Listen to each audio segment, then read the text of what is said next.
I wasn't thrilled with the plans for the evening. To be honest, I wasn't really looking forward to this group outing. Sure, I knew the town we were headed to well, since I'd been there before. But this time, it turned out differently. My father-in-law, Adam, couldn't make it. So, it ended up being just me, my wife Amanda, and my mother-in-law, Grace. I tried to take it for granted, though frankly, I was disappointed. Adam and I could talk about anything, and sometimes, over drinks, he would share life advice that really helped me adjust to married life. We went to the beach and stayed in a small house owned by a nice older couple who were friends of Grace. They treated us warmly, and the accommodations were comfortable and inexpensive. The first day went smoothly. We unpacked, then all three of us went down to the beach together, which didn't happen very often.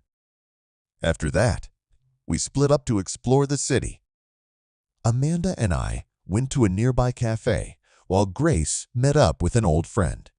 We wandered the streets until dusk, visiting familiar places and local landmarks.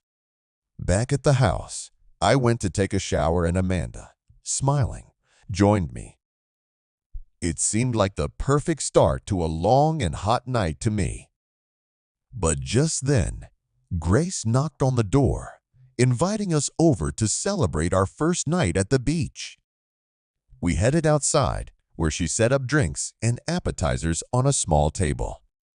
The evening turned into a full-blown party. Grace seemed unusually lively, probably because Adam wasn't around.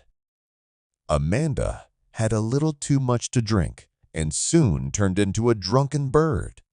I took her to our room and put her to bed. Then I went back to help Grace clean up. She waved me off, saying, "Relax, you don't have to work tomorrow. Stay with me, have a drink. Be a gentleman, Tyler. Keep me company tonight." She poured another drink, and the conversation turned to more personal topics. When do you two plan to have children? What's the delay involved? Is there anything I can help you with? Asked Grace, her hand lingering on my knee. I didn't know how to feel about that. My thoughts were darting around, but Grace moved on, leaning closer. Tyler, how would you feel about filling in for Adam tonight? I need some heat. I sat there, stunned, wondering if I was imagining what she had just said. What about Amanda or Adam? What if they find out? I asked, trying to make sense of the situation. Grace only smiled, a gleam appearing in her eyes.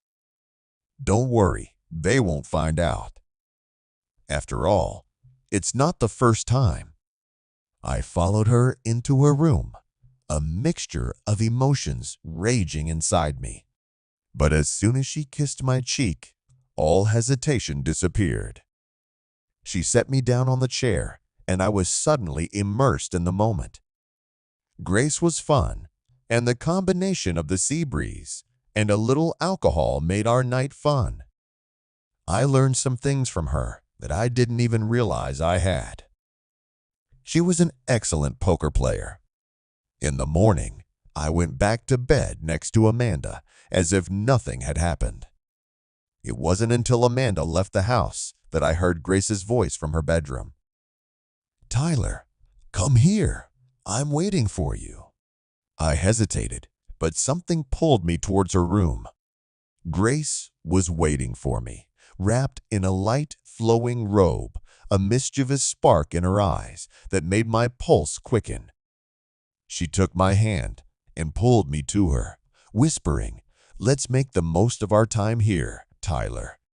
We spent the morning together, enjoying each other's company in ways I hadn't anticipated. The silence of the house and the sound of the waves gently crashing in the distance created a surreal, almost dreamlike atmosphere. Grace was intoxicating, and with each passing moment, I felt a mixture of elation and disbelief. But as the morning sun rose higher and higher, reality began to seep in. My thoughts returned to Amanda. Guilt began to weigh on me. I pulled away from Grace, promising her that I would meet her on the beach later. I dressed quickly and slipped out of her room, returning to the small living room where Amanda was just returning from her morning walk. Amanda greeted me with a warm smile, unaware of what had happened. We spent the rest of the day together, exploring the city, going into stores and sightseeing. Grace met up with us in the late afternoon, and we all headed to the beach for a swim. Watching Amanda laughing while splashing in the waves, I began to feel the weight of my actions. This trip had brought out a side of me that I didn't recognize and that I wasn't sure how to reconcile with. That evening, back at the house, we had dinner together. Grace seemed unfazed, casting odd glances at me when Amanda wasn't looking. I tried my best to act normal, but my thoughts were preoccupied with something else. I knew I had to acknowledge what had happened and make a decision about how to move forward. After dinner, Amanda suggested we take a night walk on the beach. I agreed, wanting to get some fresh air and distraction. We walked hand in hand under the stars, talking about our dreams, future, and plans to start a family. It was then that I realized Amanda was my true anchor, the one I wanted to build a life with. When we got back to the house, Grace was already in her room. I quietly closed our door, pulled Amanda to me, and hugged her tightly. At that moment, I decided to end the escapade with Grace. It was a fleeting slip-up, but I couldn't risk my marriage and the life we were building together. I met with Grace the next morning and told her as gently as possible that it was over between us. She listened to me with a note of sadness in her eyes, but nodded in understanding. "It was a beautiful escape from reality, Tyler," she said softly, "but you're right. Amanda deserves only good things." For the rest of the trip, we maintained our friendly relationship, acting as if nothing had happened. I focused on Amanda, determined to be the partner she deserved. And as we left that little beach town, I promised myself that I would never again jeopardize what really mattered. The memories of that night with Grace remained a secret chapter that I would carry alone. But as I held Amanda's hand as we drove home, I knew I was ready to put it all behind me and begin the life we had ahead of us.